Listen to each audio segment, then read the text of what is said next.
ચલો વિદ્યાર્થી મિત્રો,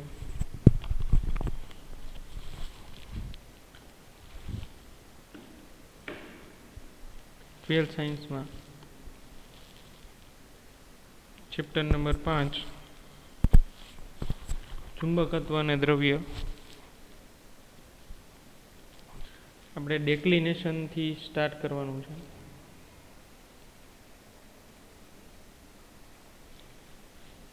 એંગલ ઓફ ડેક્લિનેશન.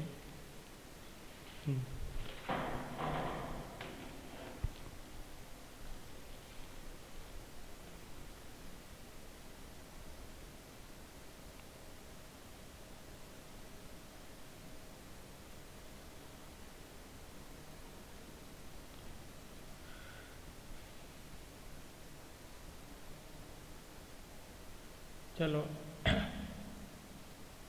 આ એક થિયરી છે એંગલ ઓફ ડેક્લિનેશન.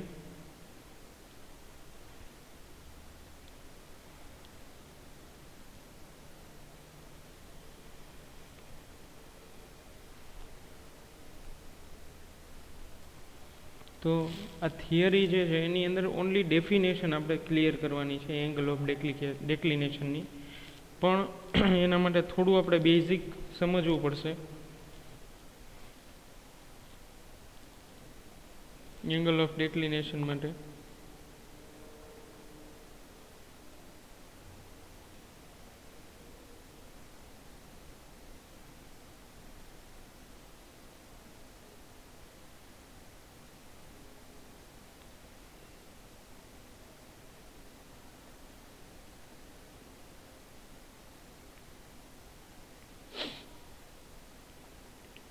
તો એંગલ ઓફ ડેક્લિનેશન કહેવાય કોને?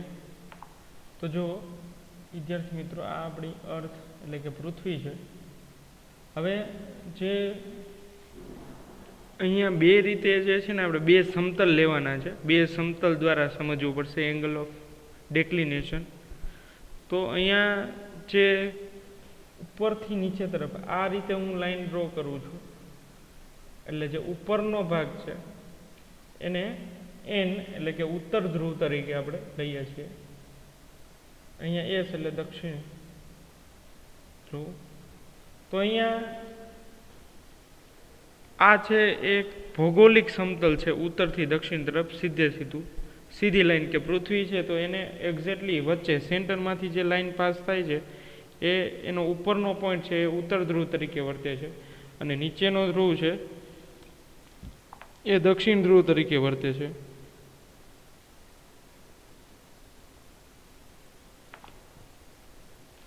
તો આ સમતલને ભૌગોલિક સમતલ કહેવામાં આવે છે.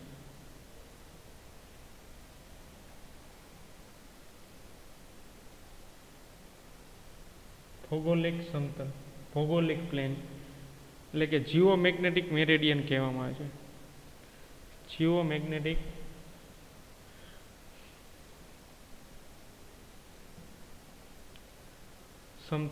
સમતલ અથવા તો એને મેરેડિયન પણ કહેવામાં આવે છે. ચલો, હવે જે સાયન્ટિફિકલી એટલે કે ભાઈ સાયન્ટિફિકલી તમે જુઓ કે ભાઈ અહીંયા આ જે પોઈન્ટ છે ત્યાંથી આપણે મેગ્નેટિક નીડલ એટલે કે ચુંબકીય સોય લઈને ધ્રુવ જે ઉત્તર ધ્રુવ રહેલો છે એ ડાયરેક્શનમાં જ આપણે જઈએ.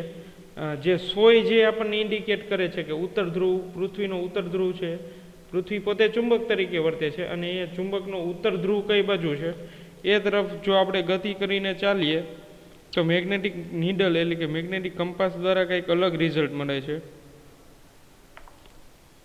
એટલે એ આ તરફ આગળ વધતું જાય છે, આ તરફ મેગ્નેટિક નીડલ દ્વારા એ ધ્રુવ આમ મળે છે, એન ઉત્તર ધ્રુવ આ તરફ મળે છે, અને આ છે દક્ષિણ ધ્રુવ. પણ ખરેખર વાસ્તવમાં વિદ્યાર્થી મિત્રો થાય છે શું કે જે આ નીડલ છે એ ખરેખર ઉત્તર ધ્રુવ રિપ્રેઝેન્ટ કરતી નથી. આ ચુંબકીય સોય છે તો એ આપણને એવું કહે છે કે અહીંયા નોર્થ અને સાઉથ. તો વાસ્તવમાં એ નોર્થ એટલે કે ઉત્તર ધ્રુવ જે છે એ દર્શાવતી નથી કે અહીંયા પૃથ્વીનો ઉત્તર ધ્રુવ છે. એ વાસ્તવમાં એવું દર્શાવે છે કે ત્યાં કે એ પોઈન્ટે પૃથ્વીનો દક્ષિણ ધ્રુવ રહેલો છે, એસ ધ્રુવ. તો જ એ તેને અટ્રેક્ટ કરશે, એસને. નોર્થ ટુ સાઉથ આવી રીતે ક્ષેત્રરેખાની લાક્ષણિકતા આપણે જોઈ છે. તો ખરેખર વાસ્તવમાં અહીંયા જે એન છે એ એકચ્યુઅલમાં એન નથી, અને આ જે એસ છે સાઉથ પોલ છે તો એ એકચ્યુઅલમાં સાઉથ નથી.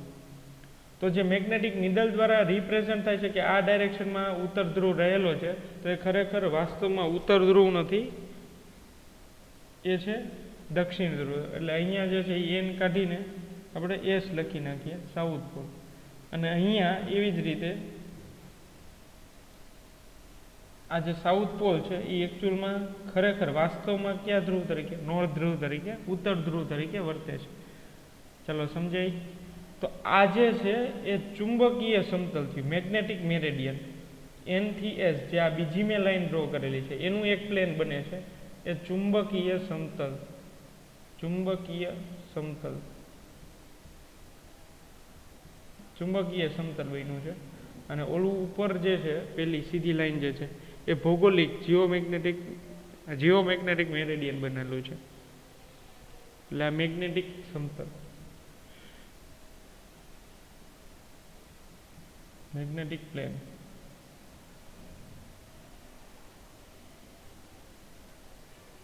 ચલો સમજાય વિદ્યાર્થી મિત્રો.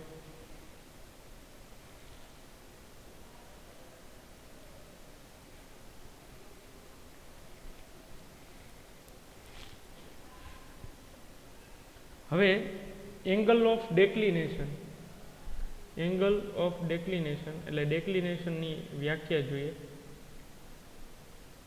આ બંને સમતલ સમજ્યા બાદ એના પરથી ડેક્લિનેશનની વ્યાખ્યા. તો ભૌગોલિક સમતલ, ડેક્લિનેશનની વ્યાખ્યા સમજો. ભૌગોલિક સમતલ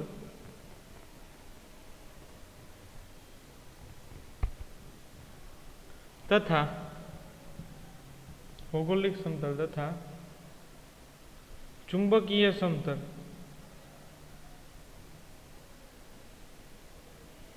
ભૌગોલિક સમતલ તથા ચુંબકીય સમતલ વચ્ચે 11.3 ડિગ્રી 11.3 ડિગ્રી નો કોણ હોય છે, અથવા તો કોણ બને છે, જેને એંગલ ઓફ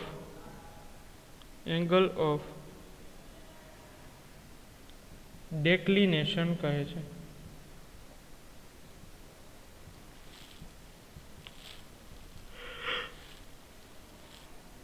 ચલો ડેક્લિનેશન એટલે શું? તો કે ભૌગોલિક સમતલ તથા ચુંબકીય સમતલ વચ્ચે 11.3 ડિગ્રીનો કોણ બને છે, જેને એંગલ ઓફ ડેક્લિનેશન કહે છે, અથવા તો એંગલ ઓફ ડેક્લિનેશન કહેવામાં આવે છે. તો એ હું અહીંયા રિપ્રેઝન્ટ કરું છું. આ ભૌગોલિક સમતલ અને ચુંબકીય સમતલ વચ્ચે આ જે એંગલ છે એ 11.3 ડિગ્રીનો છે આશરે. ચલો સમજાય વિદ્યાર્થી મિત્રો.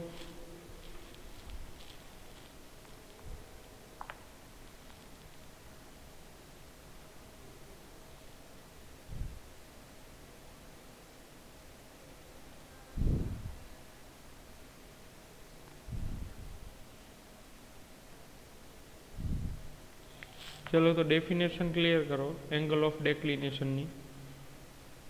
ભૌગોલિક સમતલ તથા ચુંબકીય સમતલ વચ્ચે 11.3 ડિગ્રીનો કોણ બને છે, જેને એંગલ ઓફ ડેક્લિનેશન કહેવામાં આવે છે.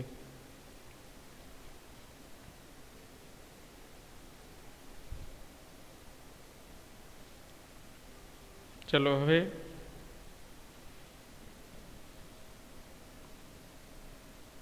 એંગલ ઓફ ડીપ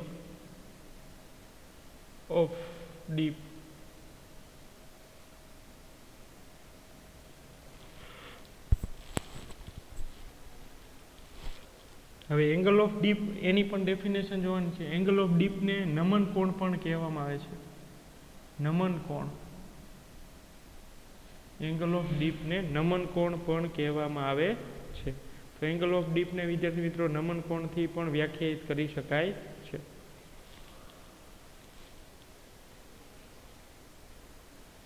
હવે એંગલ ઓફ ડેક્લિનેશન તો સમજ્યા, પણ એંગલ ઓફ ડીપ છે વિદ્યાર્થી મિત્રો એ 100% પ્રેક્ટિકલી છે.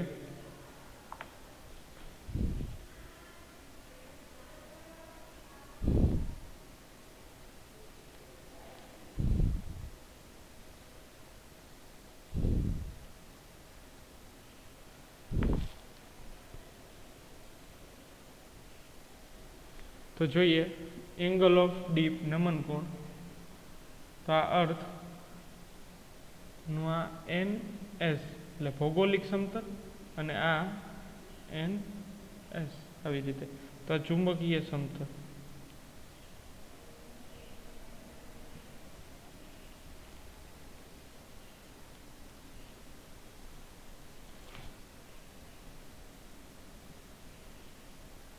ભૌગોલિક સમતલ. હવે વિદ્યાર્થી મિત્રો આને થોડું આપણે જે છે ને ઇમેજ થોડુંક કાલ્પનિક વસ્તુ વધારે વિચારજો, થોડું ઇમેજિનેશન રાખજો કે અહીંયા હું ક્રોસ સેક્શન લઉં છું, આ એક સમતલનું એક સમતલ દર્શાવું છું અહીંયા એન એસ, તો ક્રોસ સેક્શન લઉં છું તો મને આવું પ્લેન જોવા મળશે.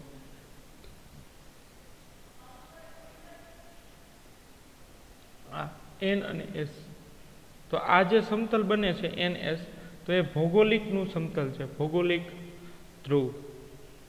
ચાલો ભૌગોલિક સમતલ આ એન એસ બને, ભૌગોલિક સમતલ. હવે વિદ્યાર્થી મિત્રો હું થોડો 11.3 ડિગ્રીનો ક્રોસ સેક્શન લઈને અહીંથી એક પ્લેન સમતલ જે છે એ બનાવું છું અને એને હું લઉં છું અહીંયા સમજો, તો એ સમતલ જે છે એ ક્યુ બનશે સાઉથ નોર્થ એટલે ચુંબકીય સમતલ. તો આ સમતલ છે એ છે ચુંબકીય સમતલ. અને વિદ્યાર્થી મિત્રો ચુંબકીય સમતલમાં જે આ જે ડિગ્રી બને છે ખૂણો એ છે 11.3 ડિગ્રી, અને 11.3 ડિગ્રી છે એને ડેક્લિનેશન કહેવામાં આવે છે. ડેક્લિનેશન શું કહેવામાં આવે છે વિદ્યાર્થી મિત્રો? ડેક્લિનેશન.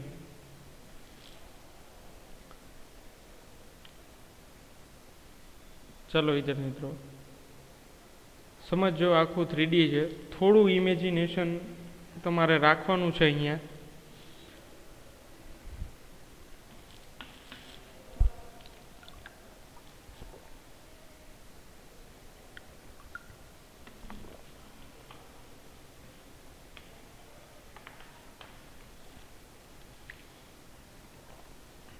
ચલો હવે વિદ્યાર્થી મિત્રો જુઓ કે તમારી પાસે જે કંપાસ છે એ તમે લઈને જશો, આગળ વધતા જશો, તો એ દરમિયાન હવે નીડલ જે છે તમારી ચુંબકીય સોય છે એ નીચે તરફ દર્શાવશે સોય, તો સોય જે છે એ નીચે તરફ બેન્ડ થશે. એટલે ત્યાં આપણે જે નીડલ કંપાસનો યુઝ કરી છીએ એના બદલે ધ્રુવ વિસ્તારમાં, એટલે આ એસ અને એન, આ ધ્રુવ વિસ્તાર પાસે આવી સોય જોશે, આવી વર્ટિકલી ઊભી સોય આવી રીતે, કે જે આ રીતે કોણાવર્તન કરે, ઊભી, બરાબર છે, આ રીતે વર્ટિકલી કોણાવર્તન દર્શાવે એવી સોય જે છે ત્યાં જોશે. કારણ કે તો જ ખબર પડશે કે કેટલા ડિગ્રી જે છે એ નમે છે. કારણ કે સીધી સોય રાખશો, બહુ જ સમજવા જેવું છે વિદ્યાર્થી મિત્રો, હું ટ્રાય કરું છું મેક્સિમમ તમને સમજાય એ રીતે, પણ તમે થોડું વિચારજો કે તમારા હાથમાં મેગ્નેટિક નીડલ છે તો એ નીચે તરફ, ધ્રુવ તરફ, નીચે તરફ ત્યાં એનું કોઈ પણ આવર્તન દર્શાવશે નહીં, કારણ કે ત્યાં જે છે એ સ્થિર થઈ જાય છે. આપણી પાસે જે કંપાસ, આપણે જે કંપાસ યુઝ કરી છે, તો ધ્રુવ પ્રદેશ પાસે કંપાસ જે છે એ આ ટાઈપનો હશે, આવી રીતે ઊભી સોય હશે અને એ કોણાવર્તન દર્શાવશે, અને જે તે પોઈન્ટ પાસે એ દર્શાવશે કે અહીંયા નીડલ છે, આ પોઈન્ટ પાસે ધ્રુવનો વિસ્તાર છે એ આ પોઈન્ટમાં રહેલો છે એવું દર્શાવશે. ચલો તો આટલું સમજાય વિદ્યાર્થી મિત્રો. તો અહીંયા જે નમન કોણ બને છે એ આ છે, આ એંગલ, તો એને એંગલ ઓફ ડીપ કહેવામાં આવે છે. તો એંગલ ઓફ ડીપ જે છે એ હું પાછું રિપીટ કરું છું વિદ્યાર્થી મિત્રો, ન સમજાય તો.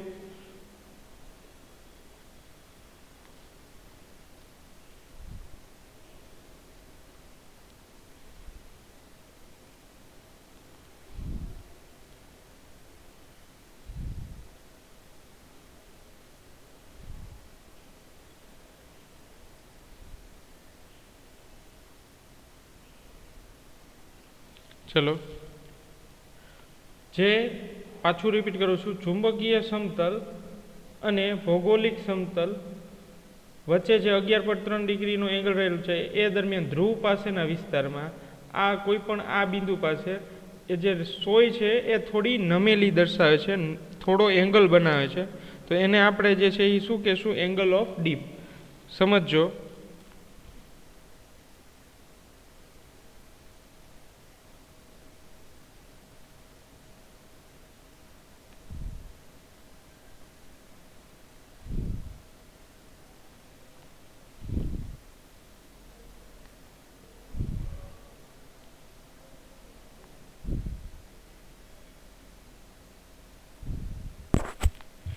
એંગલ ઓફ ડીપ ખાસ વિદ્યાર્થી મિત્રો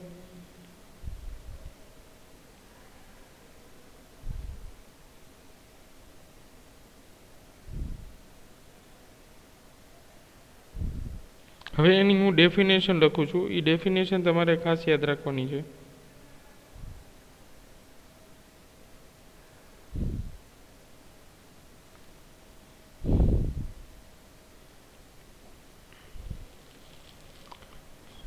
જો એંગલ ઓફ ડીપની વ્યાખ્યા, નમન કોણની વ્યાખ્યા લખો.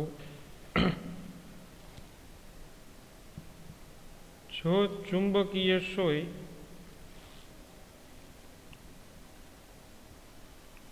ને ચુંબકીય સમતલ એટલે કે મેગ્નેટિક મેરિડિયન ચુંબકીય સમતલમાં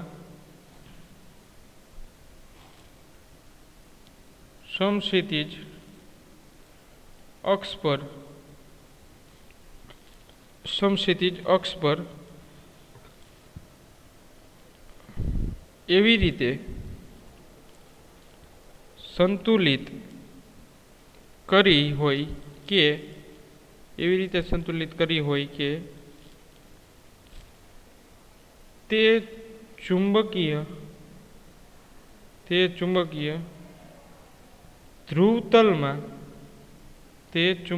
ધ્રુવતલમાં દોલનો કરી શકે, એટલે મૂવમેન્ટ કરી શકે.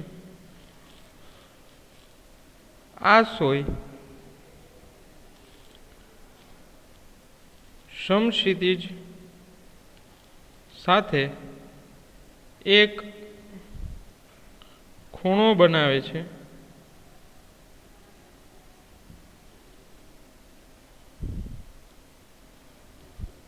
આ ખૂણાને નમન કોણ એટલે કે એંગલ ઓફ ડીપ કહે છે. ચલો વિદ્યાર્થી મિત્રો, મેં કીધું એમ નમન કોણની વ્યાખ્યા. જો ચુંબકીય સોયને ચુંબકીય સમતલમાં સમક્ષિતિજ અક્ષ પર એવી રીતે સંતુલિત કરી હોય કે તે ચુંબકીય ધ્રુવતલમાં એટલે કે સમતલમાં દોલનો કરી શકે, એટલે મેં કીધું એમ વર્ટિકલી મૂવમેન્ટ કરી શકે. આ સોય સમક્ષિતિજ સાથે એક ખૂણો બનાવે છે અને આ ખૂણાને નમન કોણ કહેવામાં આવે છે.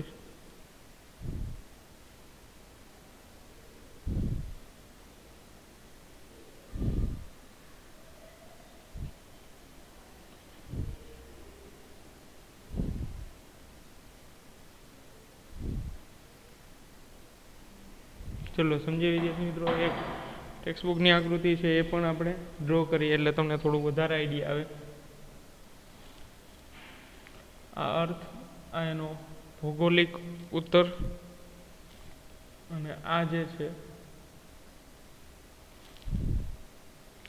એ આપણે ચુંબકીય સાઉથ લઈએ. એટલે ચુંબકીય સમતલનો સાઉથ પોલ, અને આ જે છે એ હોરિઝોન્ટલ પોઈન્ટ લઈએ, અને આ પોઈન્ટ ચુંબકીય લઈએ. તો આ વચ્ચેનો જે એંગલ છે આઈ, તો એને આપણે શું કહેશું? Angle of deep. અને આ જે એંગલ છે એ તો તમે જાણો છો 11.3 ડિગ્રી, એંગલ ઓફ ડેક્લિનેશન. તો આ એંગલ જે છે વિદ્યાર્થી મિત્રો એ શું થશે? Angle of dip. Angle of dip. ડીપનો મિનિંગ એવો થશે કે ત્યાં અંદર નીચે તરફ દર્શાવે છે, ચુંબકીય ધ્રુવ નીચે તરફ દર્શાવે છે એવું થશે.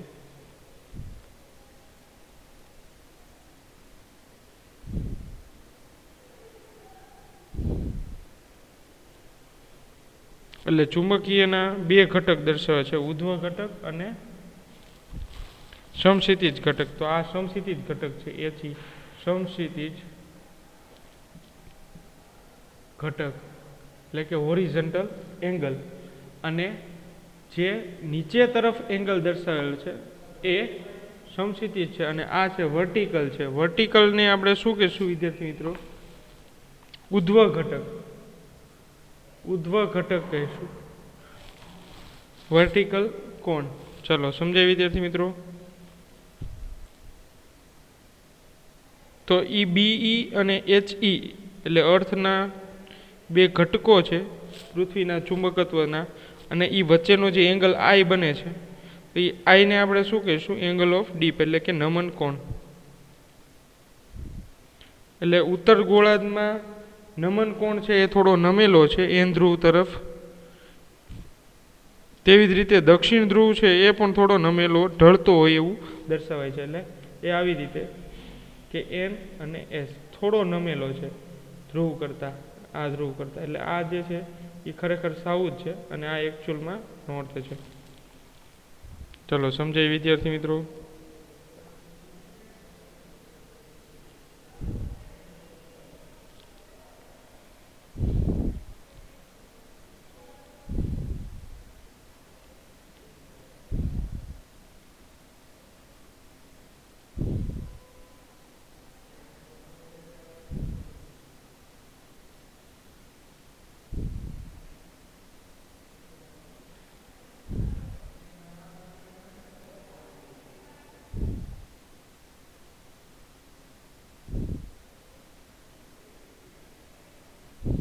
ચલો વિદ્યાર્થી મિત્રો, આ રીતે આપણે ક્લિયર કરવાનું છે.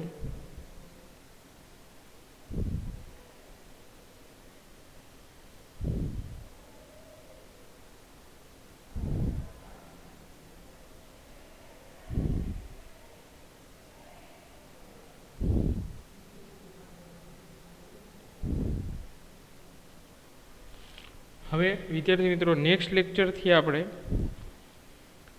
ચુંબકીય ગુણધર્મો જોવાના છે અને મેગ્નેટાઇઝેશનની તીવ્રતા પણ જોવાની છે.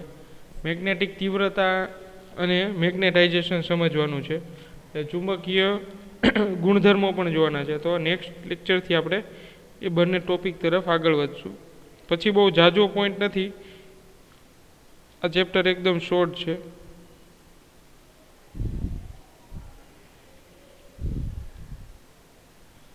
એટલે એટલો બધો ટાઈમ લાગશે નહીં.